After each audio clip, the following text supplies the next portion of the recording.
सेवा संस्था के सभी पदाधिकारियों एवं विभिन्न क्षेत्रों से पधारे महान भावों एवं मातृशक्तियों को आज हिंदू धर्म के नववर्ष के पावन अवसर पर सभी को मेरा अभिनंदन। साथियों, आज मैं एक ऐसे संगठन के बारे में बात करना चाह रही हूँ जो समाज में एक बदलाव के साथ महत्वपूर्ण भूमिका निभा रहा है।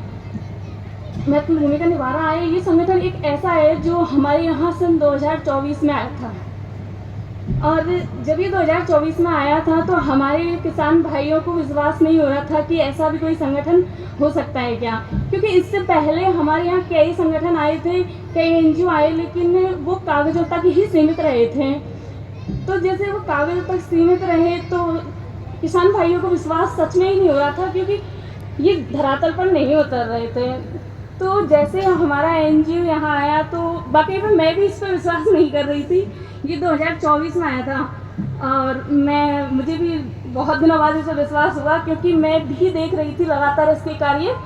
तो 2025 में मैं जुड़ी और वाकई में ये एक बिना किसी भेदभाव का संगठन है। और मैं फिर जब ये संगठन आया तो वाकई में इसने विगत 2 वर्षों में कई ऐसे कार्य किए जो हमारे क्षेत्र में बदलाव लाए और विकास के कार्य किए। जैसे कटकड़ नदी पर टूट फूट हुई थी, उसका निर्माण करवाया, और रायपुर में एनीकटों का निर्माण करवाया, कुसाई में भी निर्माण करवाया, मठ में भी एनीकटों का निर्माण करवाया।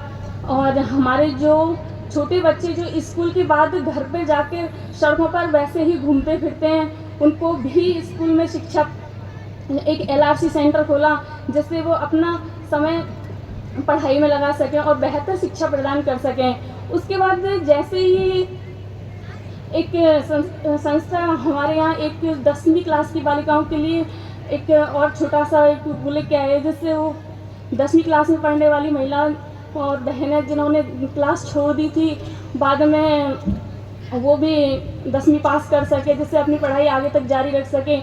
और महिलाओं को आत्मनिर्भर बनाने के लिए कृषि, जैविक कृषि, बागवानी कृषि और आजीविका संवर्धन आदि ऐसे कार्य, सिलाई, स्वास्थ्य संबंधी, जैसे महिलाएं कई बीमारियों से जूझ रही होती है, उनके लिए भी कई ऐसे वो लेके आए जिससे महिलाओं आज सुरक्षित महसूस करती हैं।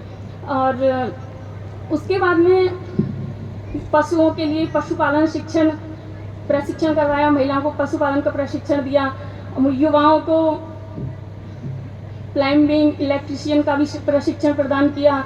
और हमारी इसमें कई मीटिंगें भी की जाती है, हर महीने मीटिंगें की जाती है। उस मीटिंग में दवाइयाँ का बताते हैं, कृषि में कैसे काम करती है सारी चीज़ें, और हमसे हमारी समस्याएं पूछते हैं, हमसे हमारी समस्याओं के बारे में पूछकर उनके बारे में जो भी हमारी समस्या है उनका समाधान भी करते हैं। साथ